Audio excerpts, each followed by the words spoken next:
matching my title is Bag a Winner. Chair, speakers, guests. In the words of Ada, the winner takes it all. The loser has to fall. What do we want to do? Come on, we want to win. Obviously not many winners out there today.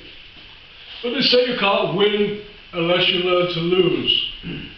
But isn't winning good for you? It raises your self-esteem. It makes you feel so good.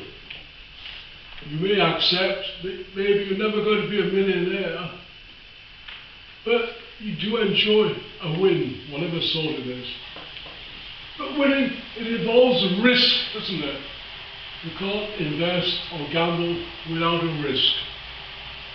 And there's a range of expectations, isn't there? From the low expectations to that of a secure, steady return. It ranges from a bit of fun to a serious investment. In the next few minutes, we'll consider a range of opportunities. From a raffle ticket to a serious life commitment. First of all, some of you may have been to a national conference and been at Tom Scott's sweepstake after dinner, guessing the length of the dinner speech. Just a bit of fun, isn't it? But the £100 or so you get, it's enough to pay for all your pleasure and fun over the weekend. And if you're a loser, well, you haven't lost much. But seriously though, raffles are quite a thing with Speakers Club, aren't they?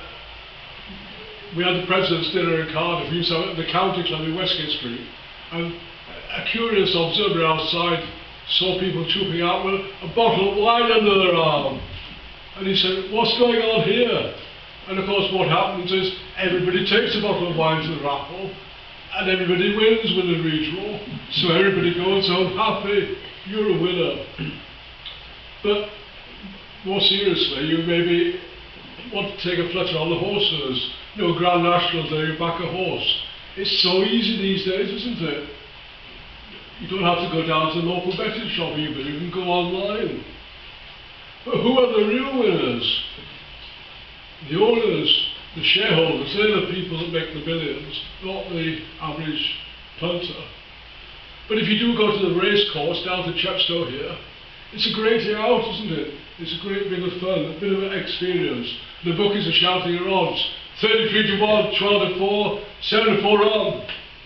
And then you go down to the parade ring, and there's those animals of fine physique marching around the ring, and the aroma coming off them. Later they thunder past the grandstand, their hooves clattering away, and into the winning enclosure. And there the people are dousing the winner with water, and the steam is rising. And oh, you may not make a fortune, but hopefully you might go home with as much as you came with. But it's certainly a great day out. I had a colleague who was quite successful on the horses, and one sunny day in the summer, he gave up his job. He was doing too well on the horses.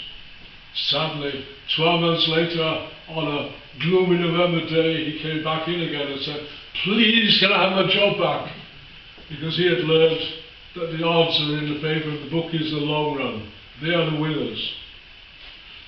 On the other hand, you may be looking for an investment. You can't really afford to lose.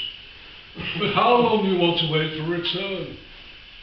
Well, the government guarantees some investments to a limit, but it doesn't guarantee a return.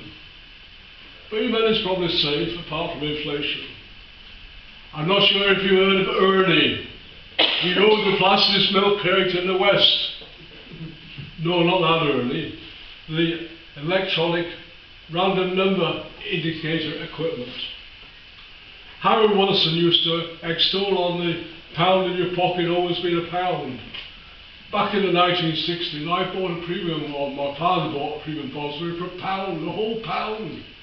I've still got that premium bond. If I was to win today a minimum prize of £25, that would be a tremendous yield. And I still got that pound in my pocket.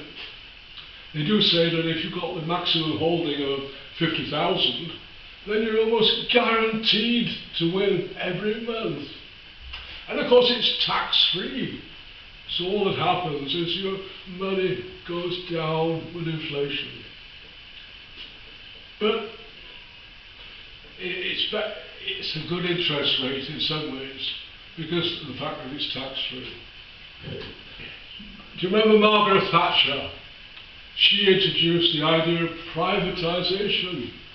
And we all rushed out to buy shares in these companies. Well, about 50 organisations were privatised, but the only one that really made a winner was British Aerospace. Organisations such as British Telecom, their share face value is about twice today what it was in 1984.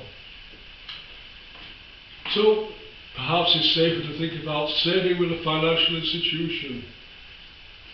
But it's hard to keep ahead of inflation, devaluing your investments. There's a lower risk in investing in funds where the manager actively or passively uses their expertise. But make sure you keep them in an ISA to avoid dividend and capital gains. Churchill said, if you're going through hell, keep going. I would say use your judgment and know when to change horses.